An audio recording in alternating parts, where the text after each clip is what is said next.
Okay, getting into a topic on cash and accrual accounting. So, you'll have the module in Canvas and also the PowerPoint here that you can refer to as well. We want to look at the difference between cash and accrual accounting. There's a terminology that we use, cash basis and then accrual basis. Now these are two different ways that we can record transactions. We can record things on the cash basis or the accrual basis.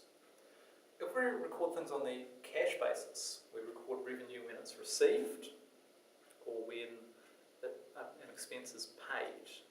So it's very much on the date it's paid through the bank account. So that's the cash basis. On the accrual basis, it's actually a different definition. Revenue we record when it's earned, but not necessarily when we've received it.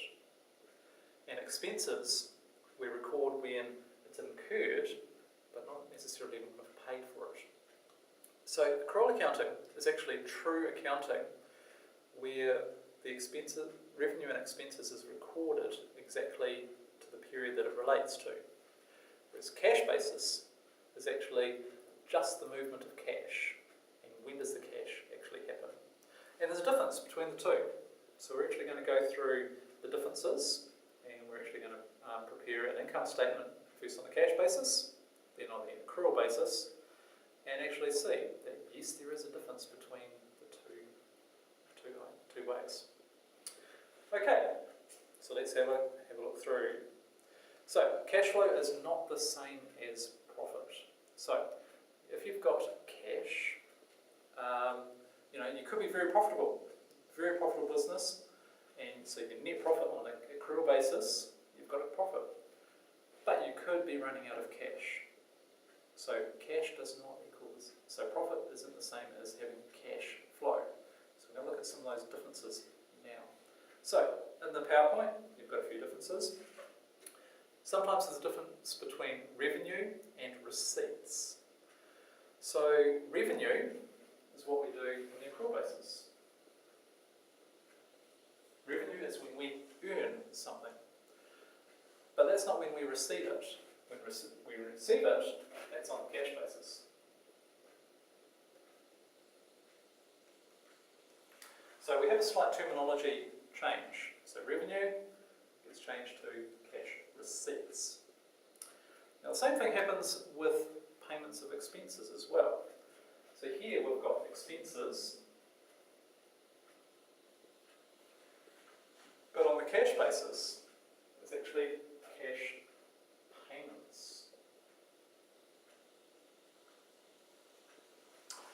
When do we actually pay it? So sometimes things are an expense, but the payment is actually different. We'll have a look at a couple of these situations. One, wages and salaries. So employees are paid maybe once every 2 weeks. They're paid after their work has been completed. On the accrual basis, the expense has been incurred every single day. But on the cash basis, they're only paid once every 14 days, maybe once a fortnight. So there's a mismatch. So there might be a difference between the two. In the PowerPoint, insurance is another one where we pay it all in one lump sum. So we have one big payment going out once a year. But that benefits us for the whole year. So on the expenses, we want to allocate it over each month. So that's slightly different as we work through it. Same thing goes for utilities or rates. Maybe we pay it once every 3 months. Might be a big cash payment going out that month. We need to spread it out in the accrual basis. And finally, the biggest part is fixed assets. If we buy a fixed asset, for example, well, that's the cash going out. But it's not an expense. The only expense that is recorded here is depreciation, which is a small write-down in the value over time. So there's a big difference between the two. So, you need to understand it if you're a manager to know that you can have a budget for what profit you want to hit, but that's not going to be the same as a cash flow budget. You'll do more of that next year at the next higher level. So a cash flow budget is very important to be on top of, what periods are we going to actually have enough cash. So the terminology, instead of it being a profit or a loss, now we actually have a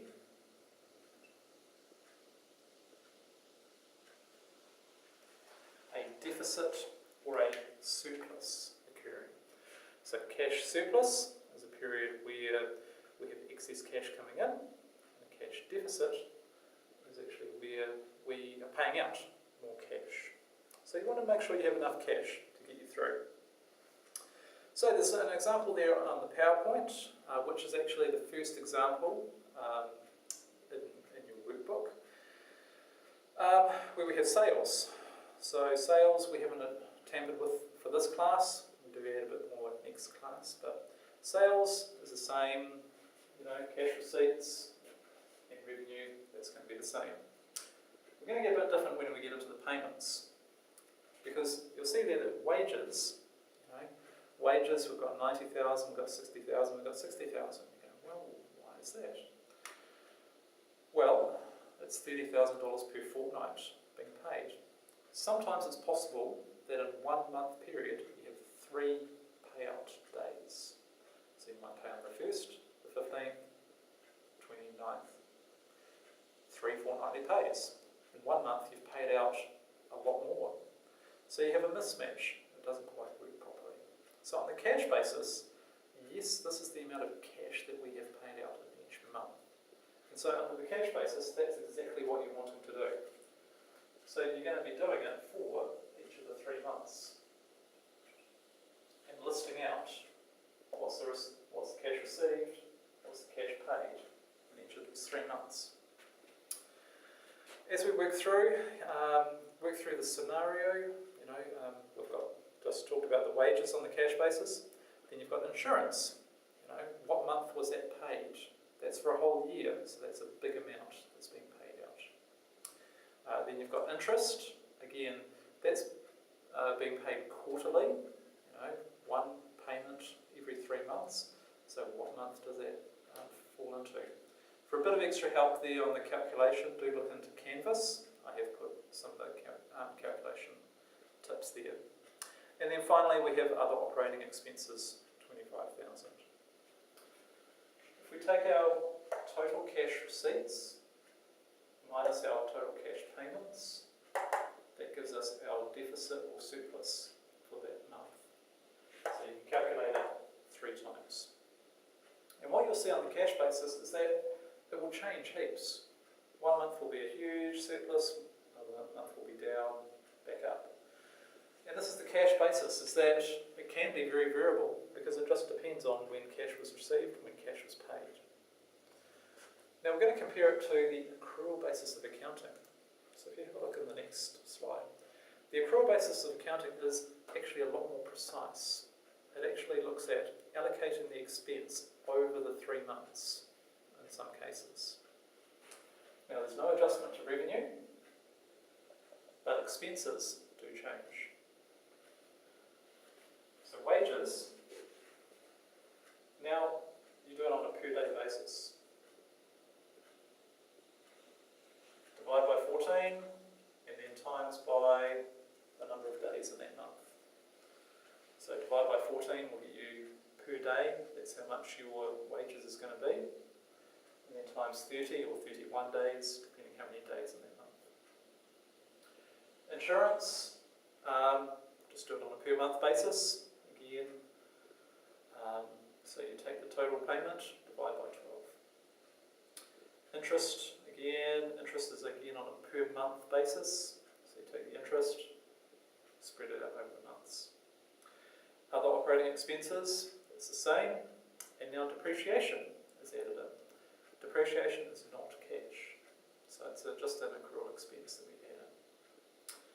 So yeah, and then once you've got your total expenses, you can add up your total revenue minus total expenses will give you the profit per month. And then you'll see that it's actually a lot more, it's smoother. So So you'll see that a couple of the months are exactly the same because they've got the same amount of days, the same amount of revenue. We're spreading the expenses, so it's a lot more even. So accrual accounting is actually technically more correct. It smooths things out. Cash basis of accounting is okay, but it can, it can really, depending on when it's paid, it can really impact quite a lot. Okay, so put a little question there, what's more important, net profit or cash surplus? What's the most important thing to achieve? Okay, and so now you can work in your workbooks or on Canvas. You've got a few scenarios there, Howrah, hotel, motel, hotel. So prepare an income statement on the cash basis and then the accrual basis. Have a look at the material in Canvas. I have put a few extra videos of the differences between cash basis and cash not equaling profit, and also gone through some of the calculations in a bit more detail. So hope that helps.